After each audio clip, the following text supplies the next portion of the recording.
we both did lead to high altitude treks, and I come from my own experience. And that is something where my father has taught me that whenever you learn something new or you inculcate some knowledge, you don't restrict yourself till the knowledge till you spread what you've learned. So we have been taking I have taken students, people who are elder to me as well, to high altitude, because I've learned some things, not in the four walls, but something that comes from the nature directly. And definitely, it is very, very risky. But the confidence that you get, though I was at a very young age to be taking somebody who's thrice or the twice elder to me, it gave me a confidence for myself that, okay, I've learned certain things and I can give that out to somebody else who is also equally passionate as me. So there is, of course, a lot of pressure, but at the same time, you have that satisfaction is where, I'm able to give out something that I've learned. And when you also give out something that you learn, you also get some inputs in return from the opposite member. So that is like a give and take system that the nature gives you. So coming to the risk, the moment that you sign up for something that is high altitude, you know there is a risk involved. And for the matter of fact, you know that there is a risk, and yet you choose to be at that altitude, uh, risking everything that you have to give. So that is one passionate group that you can say that will always come and join you, not making a fuss about something or just enjoying and willing to, learn new things. So I feel in that way we were able to get that community. I would say, I would not say teams or groups, but I would say it was a very good community that you built. Let it be, because in this field, there is no age barrier. So let it be the kids, let it be the middle aged people, let it be college going people, or let it be someone who's quite old. Everybody, whoever stepping in, they know the risk, and that is where they make it easier for us to even take a bigger decisions or a very harsh decisions at some point of time. Sure. And Satyarup, so how do you know each other, like you and Jaahnavi?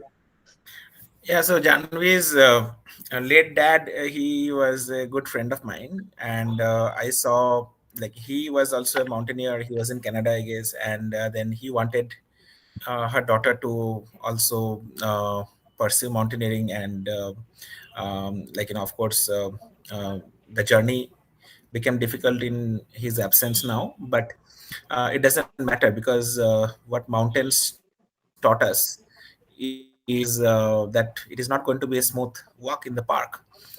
So throw us anything and we will be like cockroaches. We can survive uh, anything and everything, even the darkest hours. We will not give up, and that's what mountaineering builds the life skills. So while academic skills is very important as a career, but it is so very important to uh, inculcate these life skills, because in the ups and downs of life, it is only these skills which will keep you going. So if you see every single day, there are some news of somebody hanging themselves, somebody killing themselves, right? And it has become in the age group of under 17, like more number of people are having, because people are not able to take that pressure, not able to take, or say, I have not been given the iPhone, hang, right? This, that, right?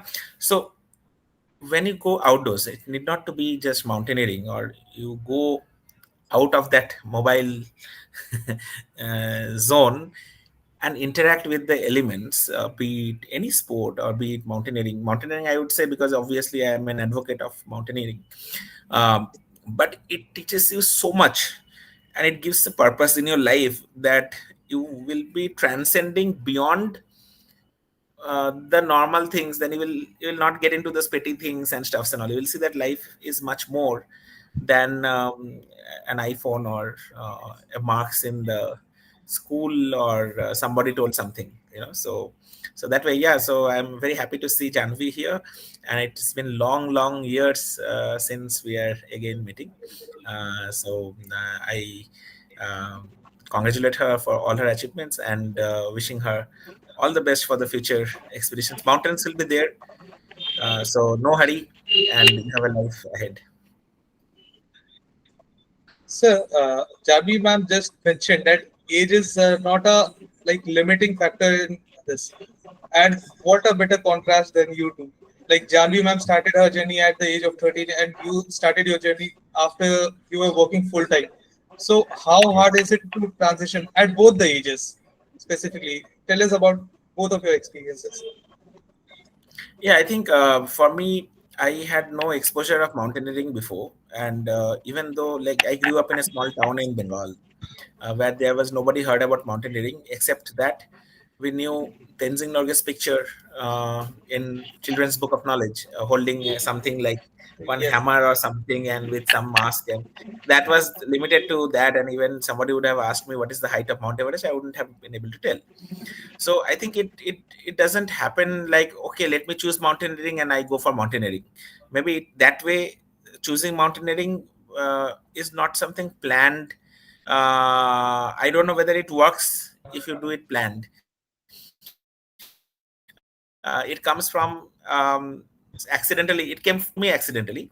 So when I was, and especially like even if I knew at the age school level, I wouldn't have been able to pursue mountaineering because I was asthmatic.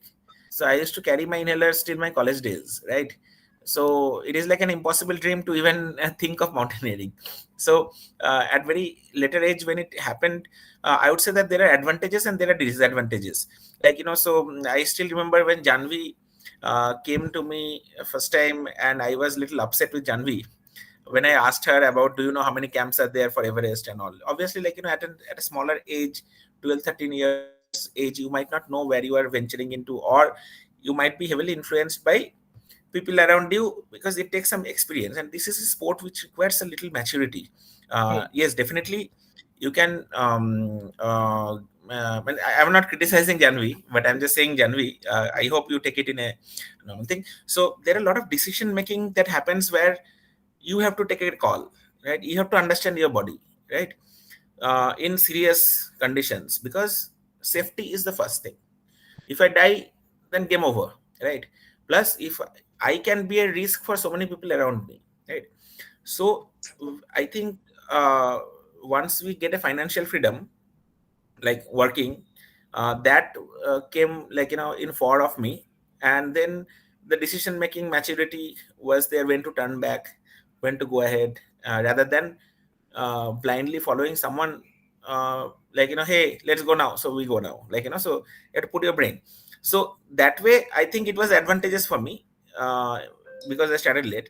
But there is an advantage of starting early, because then you can actually compete worldwide, and you can, like, because see, I'm like, Janvi became the youngest in the from Indian, uh, I think she is the youngest Indian woman to Yes. climb Elbrus, right?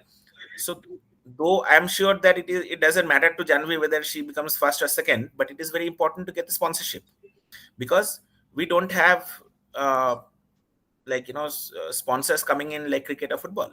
So we have to get to that age, we have to get to that USP, such that people, we can grab some eyeballs at least, and such that we can sponsor our future expeditions, right? Because the mountaineering expeditions are so costly. Like, like today's mountain climbing day, how many posts have you seen in in Very Twitter, right?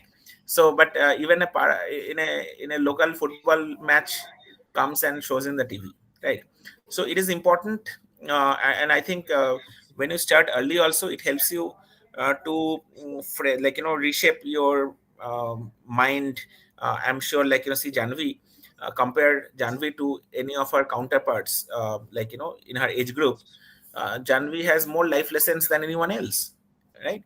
So there's definitely a huge advantage of starting early. Like I wish I could have started early, but I think everyone has our own journey. Every journey is special, and so I have no regrets, and I like the way it is. Sure, sir. Sir, on the younger part, let's listen from Janvi ma'am herself. Like, how Yes. different was it for her?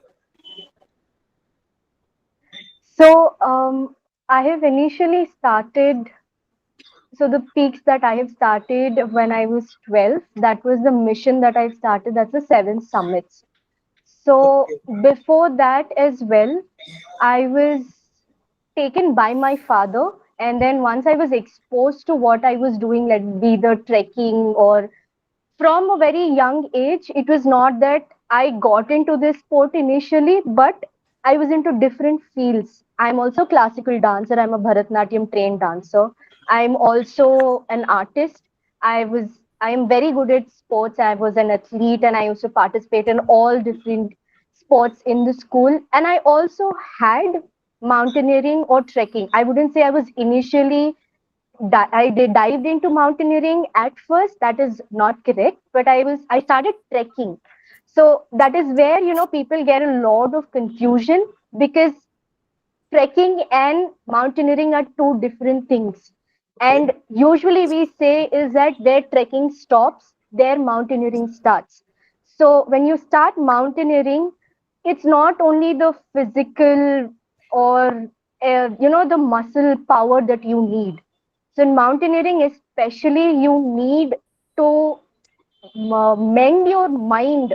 Where even when your body is completely exhausted, your mind should not give up saying that okay, I'm done, even though you're physically drained, exhausted, not even that one point of energy is there in your body, your mind should do that. And that is what my father has trained me from a very young age, where if I say that okay, even in my training or whenever I had to stop something or say that I'm very tired, he would only say focus and just go for it.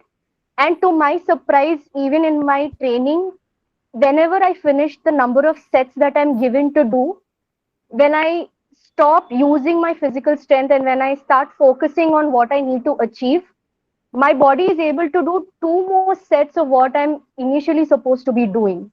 So that comes with the alteration of your mind, the alteration of your body, and how much you're putting into what you're doing. So that I think has really helped me because my father has trained me, made me meet a number of people. And when you asked how did I meet Satya Bhaiya, it was the year when he was going for Everest, and I think that was the year my dad contacted him through Facebook. And that was the first time that I heard that there's an asthmatic boy who was attempting to go for Everest. And that came as a really big shock because my own brother is asthmatic. And I see the okay. struggle of how he has to take that pump of inhaler for every uh, run that he takes or any activity that he does. And that is where I kind of took inspiration is to when somebody is having something that is not coping up and that person has developed and come out of it to scale a peak where you don't have the 100% saturation of oxygen. When I am totally fit, or anybody for the matter of fact, why can't we put in that effort? Because I think I did Sure. not start climbing till Satya Bhaiya I started Everest because I was initially getting into it. And like he said that you need to know when to make that decision and all that, because I had the exposure at that young age and where your mind is actually learning and grasping few things, I think that came as an advantage for me to learn few things that I like, as Bhaiya rightly said, that my peers friends would not have that exposure because I am able to communicate, I am able to put out my things and also share my story. It's not only about the struggles and the pain that I have gone through on the expedition, but it's just like how that is implemented in my day to day life. See, climbing mountain, you can train yourself, you can eat proper food, you can, you have that interest, you have that passion, you can go to gym. You can climb, you will get that name. But what as a person that you are getting out of it when you're doing something like this? Because as a mountaineer, as an individual, I have seen that growth in my age. Because when I initially started, when I was 9 months, all people could see was, okay, she's a young girl, she's climbing, she's come with a backpack, she's carrying heavy weight. But as in when I grew and I started going for higher altitude expedition, it's like it's not just about carrying weight, it's not just about climbing altitude, it's not about that. It's about how you make your mind ready for that next move. In mountaineering, they say you have to expect the unexpected. I have like multiple stories where I can actually put that quote into words because I've actually experienced that. And also regarding the decision making, where Bhaiya said it comes with the financial Yeah, sure. support and everything.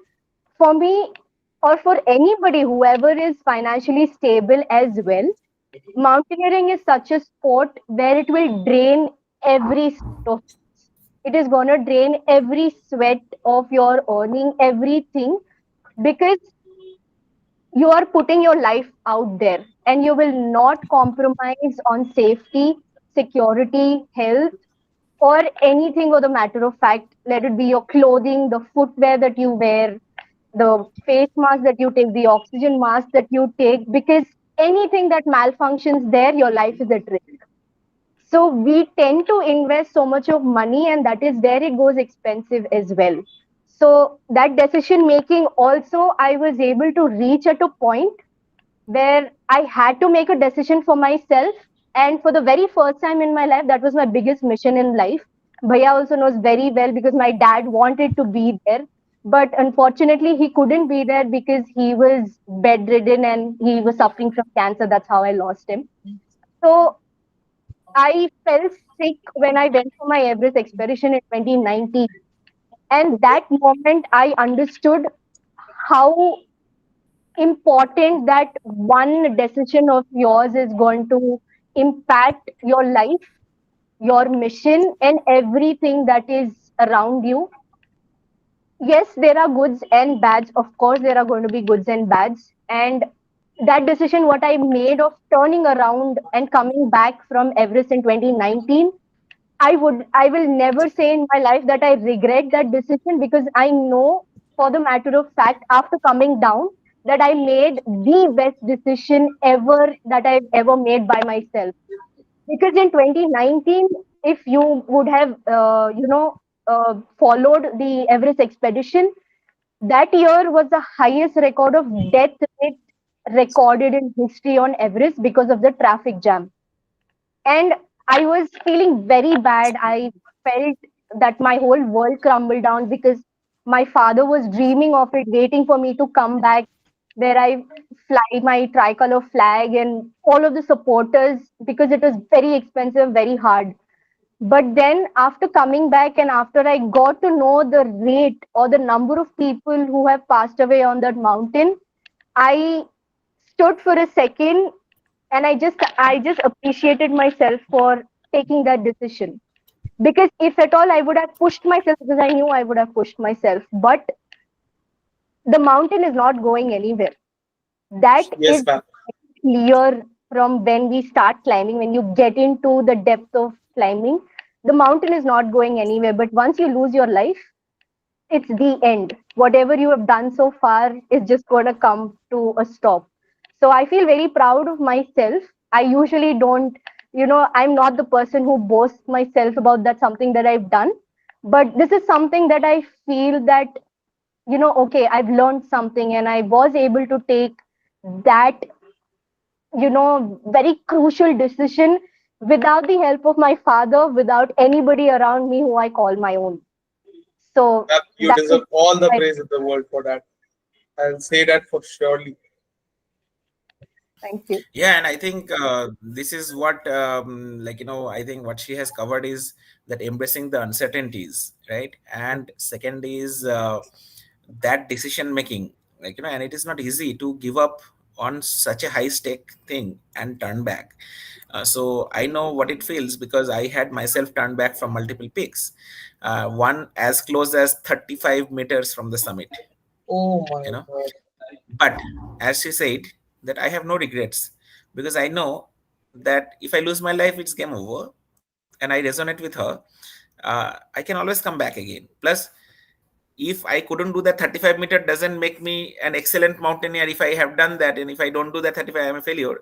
No, I think these failures are, I would not even call failures, but this learning, you learn a lot from this kind of um, setbacks than from the success. Like, so I'm sure today, like what we are seeing, Janvi, uh, she's a result of not just the success, but she's a result of the success and failure together, and that's what makes it balance. Like, so otherwise, if you have never tasted failure, how will you appreciate success, right? Sure. So so hats off to Janvi.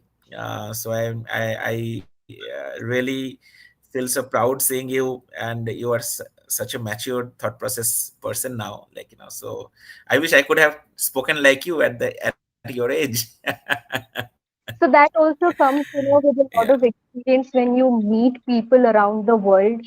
Because, they say that unless you do something by yourself, you won't get that confidence within yourself to speak. So unless you didn't do something, that's when, you're going to be like, okay, I have to make up a story. But our stories are all what we have done and what we put it out across in our own words. So I think that These is what things, the things we. come to you all naturally because you have experienced so much throughout. It's really good. Uh, Satyarup sir, I had a question for you. Like Janvi ma'am, and you also mentioned about the asthma. First of all, convincing yourself, okay, I can do it. That is one job. Then convincing your like family and friends, no, I will do it. How difficult was it? So if on the first day itself I would have come and told that, hey, I want to go to Mount Everest with Hmm. my asthma, it would have not been possible. It is absurd, right? So it's taking baby steps and making it work, and take corrective actions and the next baby step. So my first trekking happened when I conquered that fear of asthma. But by that time I was working on my asthma for 7 years to, like, remove the dependency of inhalers. Only then I could take, and I mastered the fear, and I thought, but still I didn't make a rash decision. I bought a new inhaler, kept in my bag, and then went, thinking that if Okay. something happens wrong, then, so there is always, it's not like Sunny Deol in border movie, like, hey, like, so it's about identifying the risk and mitigating that risk. you know so mountaineering is all about that there is risk, but when we take clients to the mountains, say for Everest Base Camp or Kilimanjaro, we mitigate all possible risks, and that's why preparation is so important. Being on the mountain, analyzing, checking, then having some experience, then going, like, so it is very important. So that way, like, when I started small treks, then I got more confident. Then I started trekking in Western Ghats. Then it became a way of life, and I started knowing how to manage it without the inhalers. Then I went for Everest Base Camp, first high altitude trek. Still I carried my inhaler with me, right? Then I went for mountaineering course in with a lot of fear, lot of uncertainties. Like, even my parents were scared, and with the thought process that if something happens, I'll come back. But Hmm. then body is an a supercomputer, I would say. Like, and it can adapt in its own way, and slowly it became conducive. Like, the environment became conducive for me. And again, like, mountaineering is a sport apart from the artificial wall climbing. It's not about who can become the first. You have to Hmm. go slow and help your body to acclimatize, and that became a positive thing for me because I don't need to go fast. So if I go fast, then I'll have my palpitations coming in, right? So that also helped because, just because I am not good in cricket or football or athlete doesn't mean that I cannot do mountaineering, right? So that's there. So like that, slowly slowly with decision making, my parents also got to know that, I could go and pursue my dreams. bigger mountains. Sir, do you still carry inhaler? No, 2015 Everest when I went. So I went there and we saw the biggest disaster on Everest. Like, when earthquake happened in Nepal Yes. and more than 10,000 people died, and my expedition got cancelled, and Everest base camp 21 people died, and we were almost there. We could have been dead. So I came back losing all the money, like 18 lakh rupees went in a Oh, flash. Like, all the money was lost, and this was not my money alone. There were crowdfunding. People had invested on my dreams. There are my college invested, and my parents put their savings accounts. So it was not easy. So when I came back frustrated, and yet somehow I kept the, light of hope, somewhere, that maybe one day I will come back again, right? And then in 2016, when Nepal government suddenly said that $11,000 is waived off, and we can still go for the expedition, I got new hopes. And then when I was packing, my dad asked me that, "Did you pack your inhalers?" My dad is a doctor, and I said yes, but I didn't, because I realized that it was a little dichotomy, that I am going to every talks and I'm saying that I am like I asthma, I fought asthma and went to mountains, and here I am carrying my fear with me. So, and plus then I realized also that no matter what you do, if you have to die on the mountains, nobody can stop you, so with that conviction, I stopped carry I didn't carry inhaler for that 2016 Everest expedition. And when there are a lot of incidents, a lot of things happened on the top of Everest, so that year, when I was at the top of South Summit, my oxygen mask malfunctioned, and I oh, was without the supplemental oxygen for almost 45 minutes, a half an hour. So and that time when it was happening, I thought that I got asthma, because I was feeling suffocating, and I thought, shit, I forgot my inhaler. I didn't carry my inhaler. Was it a blunder and all, but eventually I realized that it was that mask malfunctioning, and then a lot of things happened. But what happened after that was, so I got the when I submitted and came back, so I got new realizations about myself. And ever since that, I have never carried inhalers in my pocket for my own expeditions. But when I go and take my clients for mountains, I definitely carry not one but two inhalers, because you never know who in your clients base you yeah, have, like people who will need inhalers. So I cannot, just because it worked for me doesn't mean that it will work for everyone. So again, that's a part of risk mitigation. sure, sir. Uh, Janvi ma'am, are you there? Yes, she's there. Yes. Janvi ma'am, I had one question. Like, unlike Satyarup sir, you had uh, much of your confidence coming from your father. But like other students of your age, grew up in like cafeterias and schools, and you were all the time in base camps. So, do you miss a part of? Do you think you missed a part of life, like the normal, like a normal student follows? And do you miss it?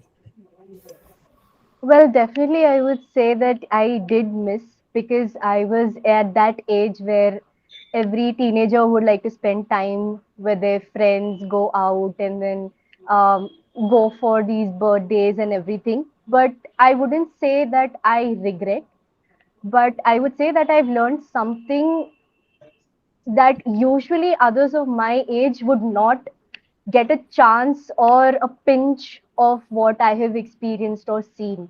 So I will tell myself that I was very lucky because I had the opportunity, and I will always say that the nature has accepted me.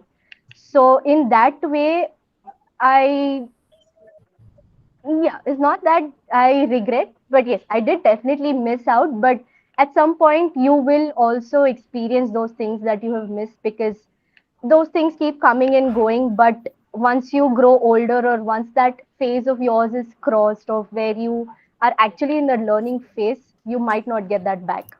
So, yeah, I'm happy with what I have done and no regrets of whatever I've missed on having fun or anything. For and most importantly, even um, my mindset was in such a state where I didn't feel like I was missing out on something, because in my house also we for a couple of years we did not have a television, nor we went for even theaters. Me and my father actually forgot how theaters used to look, because we hardly had any time, because I had a strict routine. I had a proper schedule for my training, let it be my schooling, but I did not miss out on my school.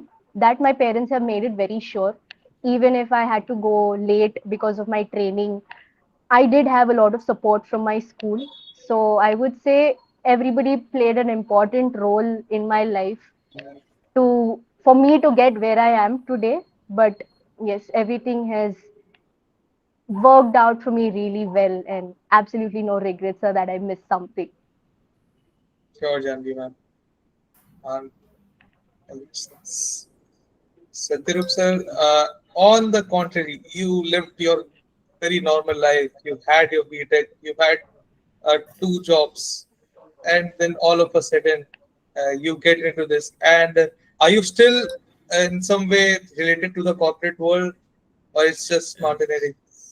See, I left my job in 2019. Sorry, in fact, I left my job in 2015 when I wanted to go for Everest, because my company gave me an option that either you go to Everest or you stay in the office. Right. So, and all my dreams were converging to Everest, and I had no other plans after Everest. So, based on the outcome, I would decide what I want to do next. So I chose, obviously, like, mountaineering, and I left my job immediately that day itself, uh, because I had no fear of what the future holds, because my future was only till that, right? So it was converging there. But then, like, because of my performance in office, and, like, much before, like in 2011 itself, when I decided for going for mountaineering course, I started investing on my skill sets and my expertise, because I knew that to get longer leaves in office, I need to be the blue-eyed person in the school, in the office, Hmm. because only then I can get leaves. So for that, performance matters the most. So I started working very hard in the office and developed my skills and stuffs and all, such that they cannot throw me Out. with like, throw out for taking leaves and all, right? So I used to get more leaves than any other people in the company. But then when that happened, because it was the policy that was not allowing me, but the very next day, the day I left, that day itself, I got the appointment as a consultant. And ever since that, since I was consultant, I could continue into multiple consulting as well. So that helped me to raise the funds for some of my mountaineering expeditions, at least a part of it.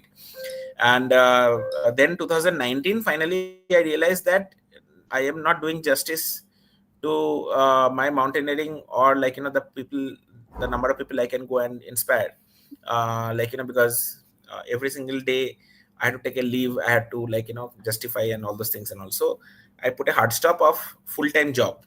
But COVID stuck, so I started my company called Winners and Achievers in 2020 January, and I took a group of CFOs to Kilimanjaro.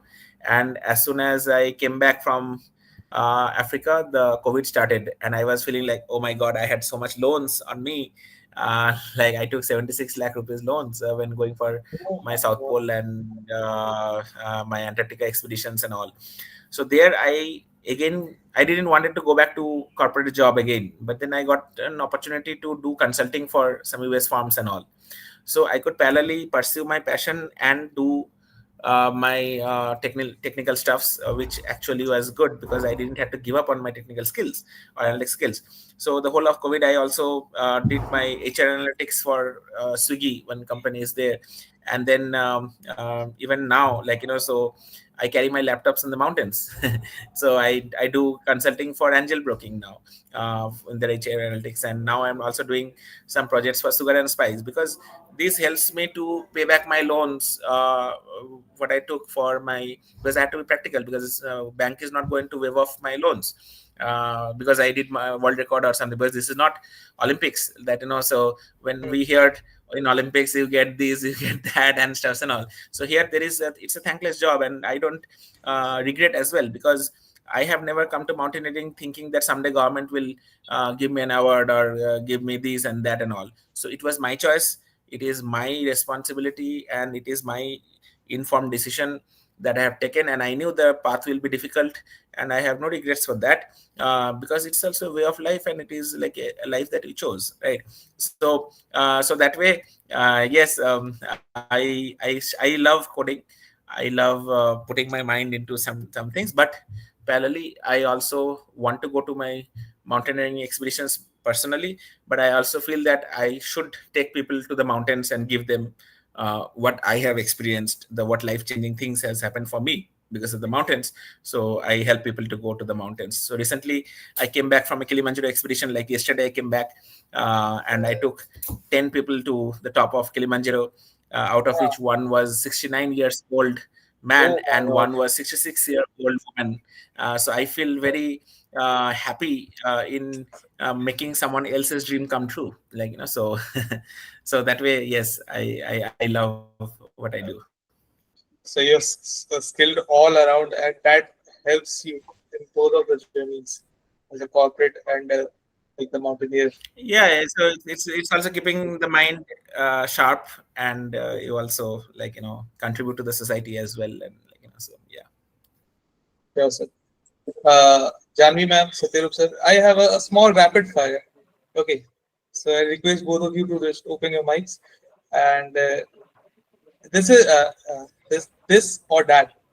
You have two options. You just have to select one. Okay. So let's start. Summit push at 2 a.m. or sunrise trek? Summit push at 2 a.m. Summit push at 2 a.m. Solo climb or a team expedition? Team. Janvi ma'am? Team, yes. It depends on the situation, but yeah, team would be better. Okay. City hustle or mountain silence? Mountain silence, always. Mountain silence. That was one of the most obvious ones of the list. One mountain you would not want to face again. Hmm. For someone who have That's a conquered difficult most one. of the world. Yeah. The reason why I Um, think we can't answer is because every time that we go back to the same mountain, it's never the same. So Okay. you do not know yes. what it will offer the next time that you face it. So No, even here, I want to say something that, when I was doing Aconcagua, and Aconcagua weather turned bad and we had to cancel the expedition, and then I had to sign an indemnity bond and go alone to the summit. When I was coming back, I almost thought that I missed my flight and everything, and I thought, what am I doing? Like, because so much financial loss was happening and these and that. So I got fed up, and I told that, am I a fool to do mountaineering? And and I thought I'll never come back to the mountains only at all. Forget about one mountain. But I think this kind of situation happens after a failure or after grilling. But after 2 months, 3 months, again that itch comes, and they say like, "Hey, another mountain is calling." So, so yeah. I think there is no mountain that I would not want to come again. So yes, but I would love, because our life is so finite, right? We don't know how long we are going to live, so I would like to explore more and more and more different mountains rather than going to the same mountains again, unless it is a a business. So following up to your same point, if not mountaineering, like you were getting flashbacking why I'm doing this. If not mountaineering, then what? Full time. So no, it's a very interesting question, because I have been deliberately thinking on this point a long time, and I realized that when we were growing up, I had no options of thinking apart from engineering and doctor and lawyer and school teacher, so I mean, like scientist. So, but now when I look back, I see that there are ample opportunities to explore the world. That there is environment science, there is climate change, there is geology, there is archaeology, and so fascinating subjects they are. In fact, I am contemplating to leave mountaineering for a year and go for a climate change MSc for a chevening. So I'm just exploring that option. So I would like to be a student once again, because if the climate if the climate change is happening this way, we cannot climb any more mountains because the snow cover is going off. And last year when I went for Guk Parvat, we became the first in the world to climb that mountain. We were shocked when we were going on the route that rockfalls are happening and the mountain is degenerating because there is no snow cover, and like big boulders are falling off. And then the place where we were supposed to do a camping, thinking that it is a snow, like it's a glacier. When we went there, where is ice, where is snow? It is the glacier retreated and there is no sign of anything, and it was just boulders. So it was very shocking that if we have to have the next generation climb mountains and mountaineering will still even save, we need to act. We need to act about the climate. And it's not just about activism, so that's why I wanted to learn about it, that how learning the subject matter can I contribute, because the things that I can see going in the mountains, a person in the city sitting in the AC room will not be able to see. But if I can use this expertise of mountaineering and get the climate change expertise, then I think I may have an opportunity to contribute to the society at large. Sure, sir. I agree with you on that point that you have seen nature from a closer that many don't have even the opportunity to. No, sir. And Jaahnavi ma'am, what about you? If not mountaineering, then full time. Well, I would say I'm still in a situation where I'm figuring out, but I wouldn't. But yeah, if I wasn't into mountaineering, most probably I would be into something that involves uh, physical strength or something that is very challenging for me.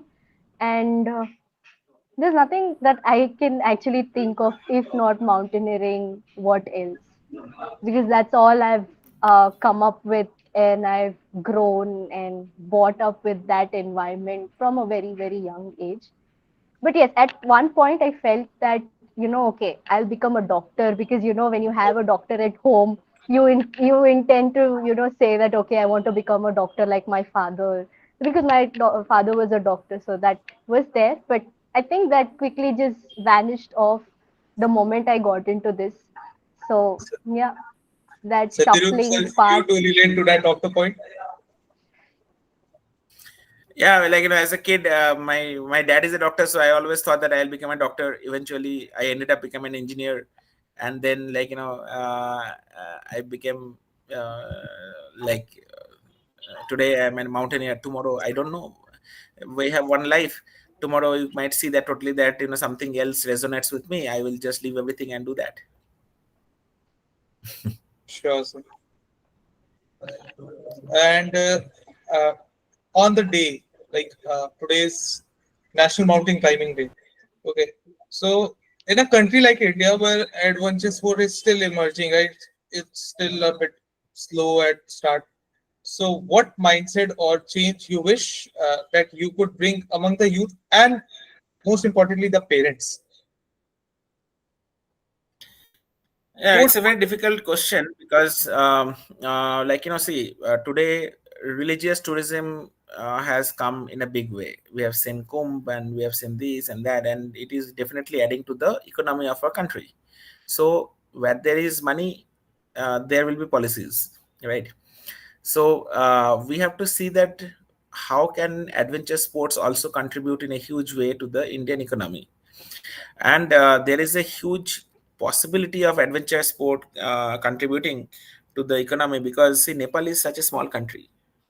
Its whole Hmm, economy runs on mountaineering and adventure sports and tourism. hmm, New Zealand is such a small country, the same goes with them. So imagine, we have the vast Himalayas, we have the jungles, we have the deserts, we have the seas, we have the lakes, we have the rivers, like so much potential is there to grow our country as a destination for adventure sports. But because we do understand that there are some sensitive issues in the borders, and most of the Himalayas are in the border area and all those things, so it is very difficult to even put communication physical, the infrastructure or telephone network or internet and all those things, because of sensitive issues.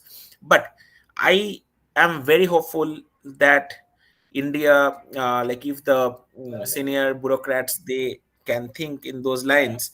And it has already started, I'm sure, because India is hosting the winter Olympics and all those things, so these are a start. But like, maybe in our generation we might not be able to see that, but maybe for the it can be laying a foundation for the future generation, such that India can greatly benefit from the revenue coming from the adventure sports, and that will also help so many people to get a job. Because today mountaineering course will give them nothing, but imagine if I can train the tribals of Jharkhand and into mountaineering, so they already have the physical dent in the DNA, they are very strong, and they can become a part of the national disaster relief, that So whole segment. They can be filling up the space, rather than they going and utilizing that strength in some coal mines and reducing their lifespan to 35 or to 40. So they can contribute, and their livelihood generation can become much more when they can come over here and do things and all. But for that, there needs to be in the high level, there has to be some shift or bend in the thought processes. Yeah. I was talking to you, Satyarup sir, off camera, and you mentioned one point that clicked me about the sponsorships, especially from the companies and the governments. And Janvi ma'am, you're a great spokesperson. So, if you were to present something to the government, like any reforms, you think that would help for some new mountaineers or yourselves, the veterans, much more? Because we still see, like Satyarup sir clearly stated, that uh, he funds his own expeditions through his corporate job, the consulting. So, anything about that? As with this personal experience, what I would say is what we can build up more is we need to spread a lot of awareness about this particular sport, because in India, what I can say, mountaineering or trekking is just like a passion or a stress buster that people think, but it is not considered yet as a sport in India. Let's take trekking, let it be mountaineering, let it be sports climbing, or any you have in Delhi, you have multiple gyms that have wall climbing and all. We are not able to get that awareness about the benefits of what these are.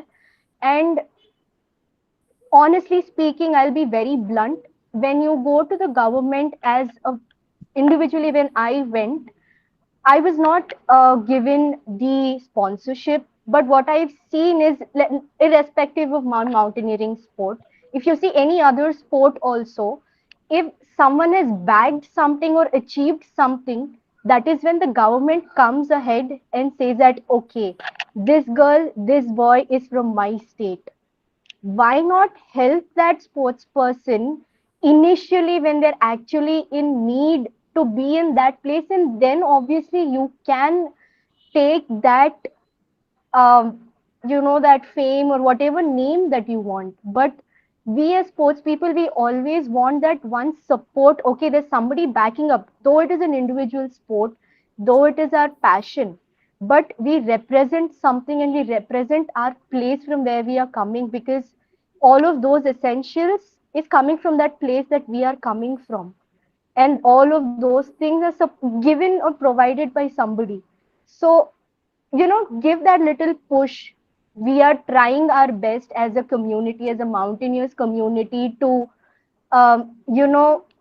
spread that awareness, and most importantly to put India at such a place where there are mountaineers who are able to do, there are people who are able to achieve that is not even in your wildest dreams.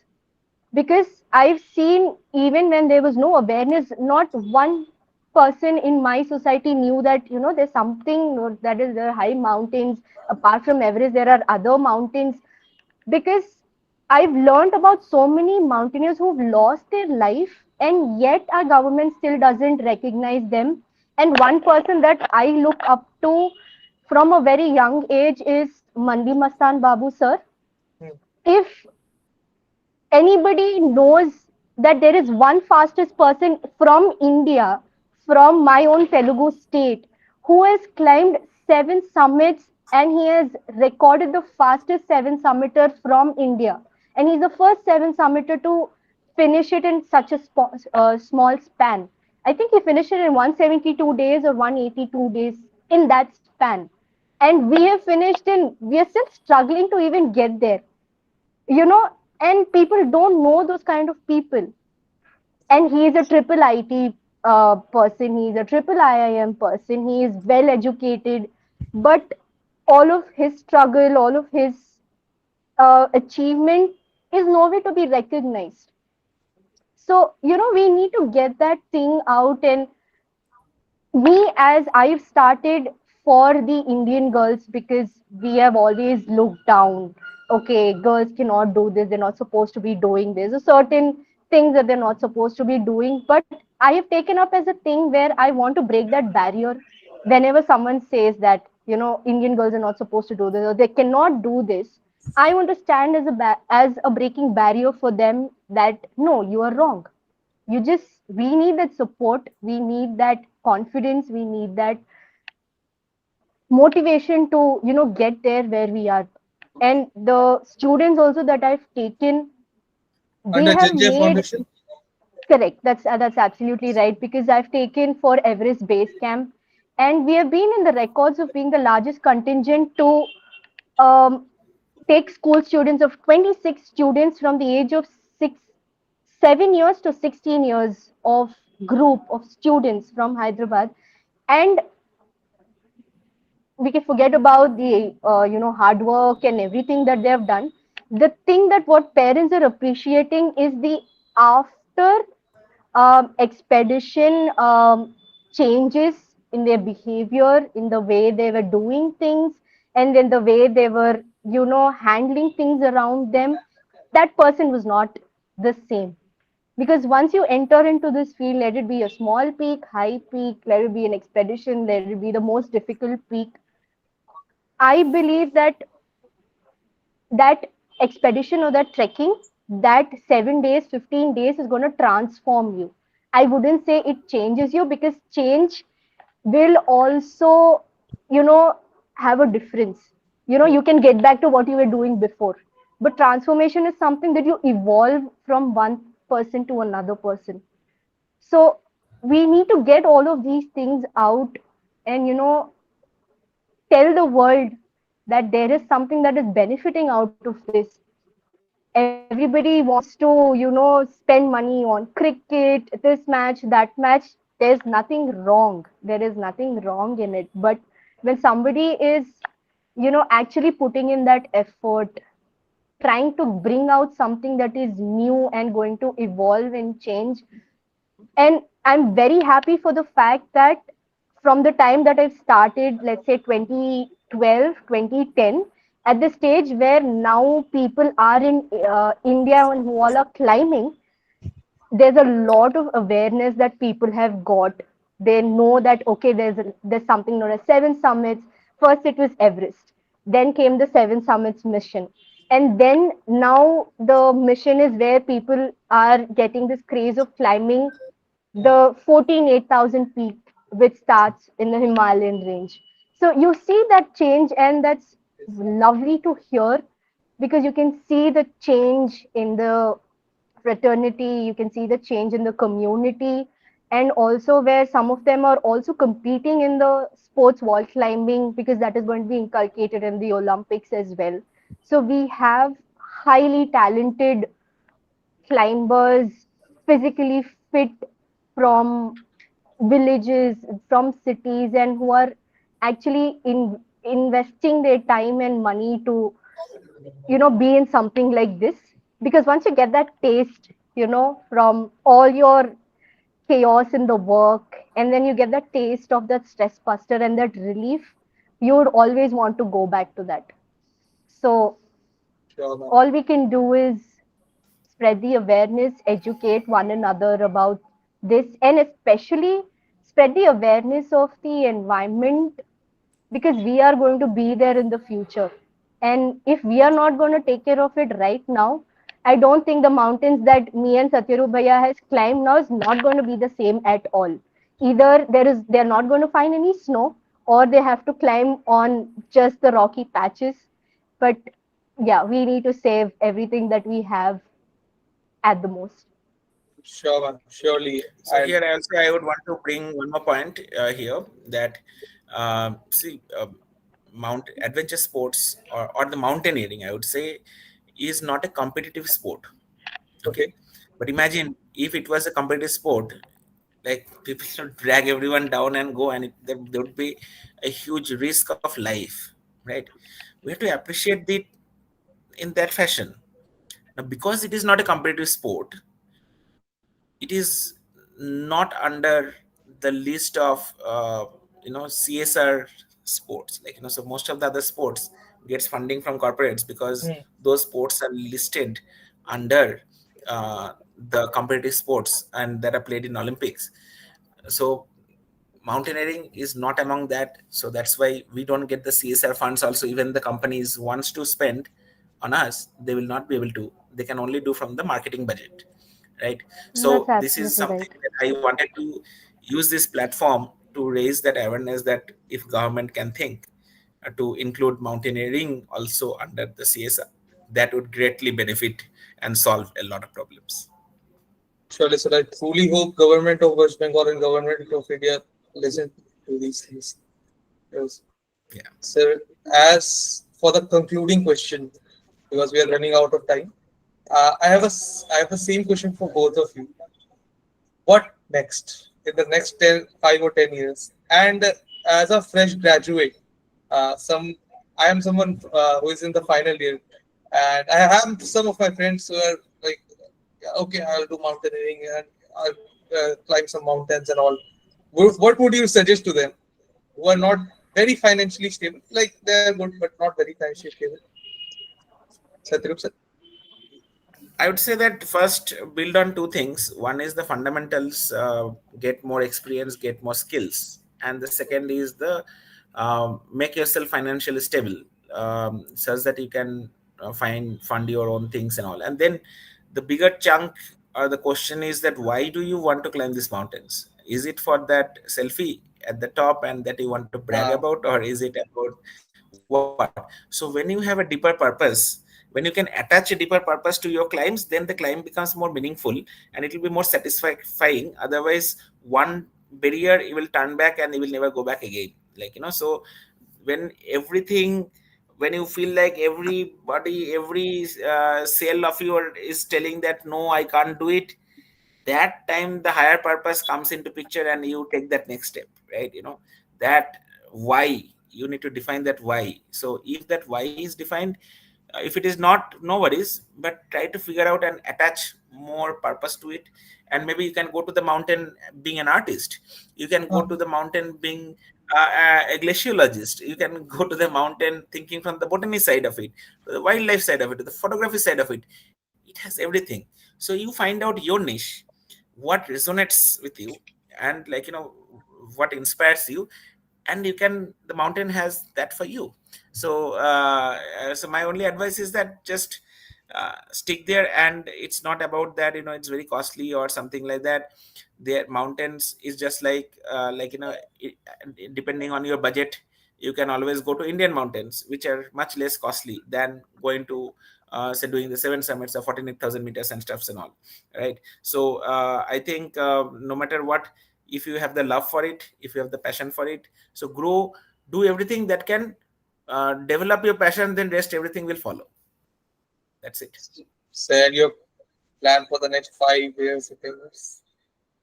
Anything Next five special? years, I absolutely don't know, and I love that uncertainty. And I would love to cross the Greenland, crossing from west to east. I would Hmm. love to go and explore the the Nile River, where the Yeah. olden days explorers, they used to walk from that, from Lake Victoria and following the routes and all. I would like to go and explore the Amazon jungle. I would like to go and cross some deserts and all those things. So there are many different things, need not to be just limited to mountains and stuffs and all. And I would love to climb more of those mountains which were never been climbed before. So that gives a great adrenaline rush. But yeah, like, so my North Pole expedition got cancelled for the last 7 years. So yes, that is also is there. But this many years I was been chasing for that. But now I think that, like, I should stop chasing, and it's like chasing a butterfly. Let the butterfly Uh, sit on you. So so I have aspirations to go for oceans, to cross seas and oceans, and, like, so there are many things, and I have not put a fixed thing, and I'm open for exploration. So that's what I look forward to. yourself. Maybe interacting with some more tribes, understanding the anthropology part of it, understand the climate part of it, right? I am also an NLP certified coach, so I love to work on young minds, like bend them, their thought processes, see. I would want to work on people who are suicidal. I would like to give them a new direction through adventure sports, like, so there are many things that are there. I'm just open for anything and everything. And life is interesting because of this. You don't know what the next step is there, but you just go, you still go, and then, like, life happens after that. Yeah. So it was so great hearing from you. Janvi ma'am, your final verdict? So that the question that you ask is very appropriate for the viewers as well. And Yeah. what I could say is, like my father has always told me, is just because someone is doing something, just because I am climbing, just because Satya Bhaiya is climbing, don't follow that.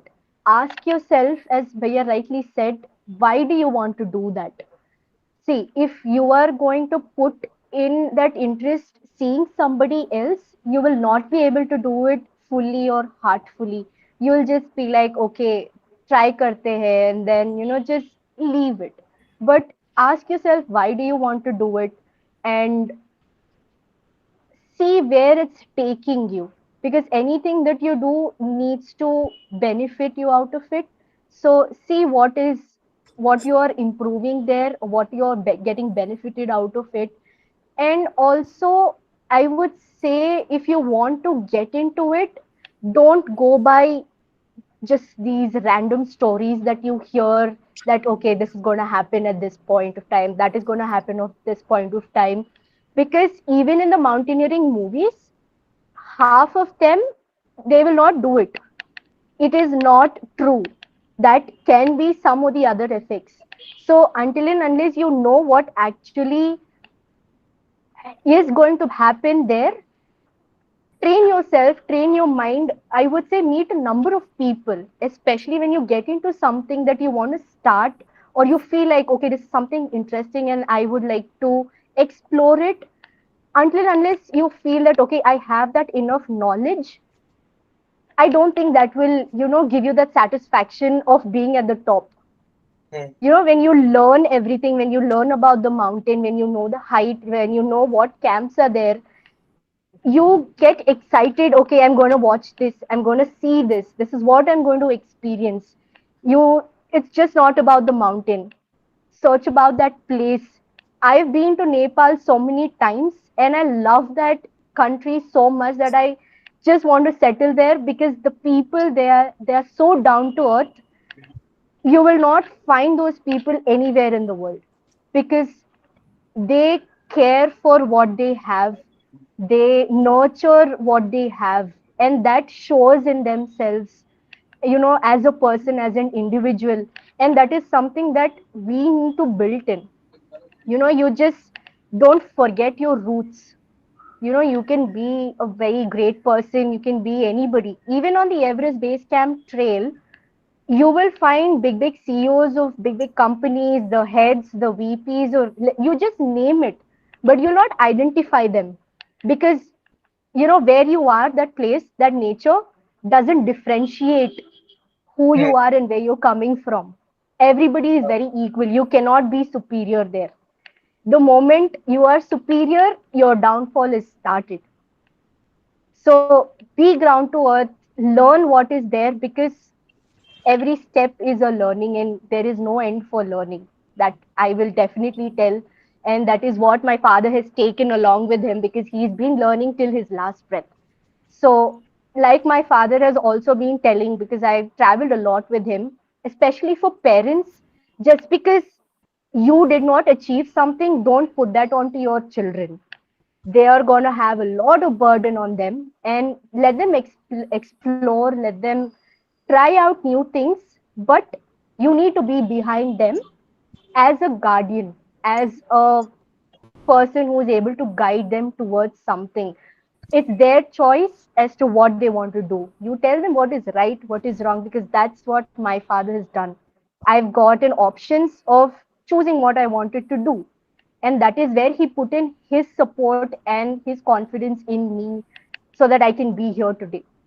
The moment you put that something, okay, if I didn't become a doctor, I want my son or daughter to become a doctor, with that pressure, they won't be able to put their heart and soul into what they are doing.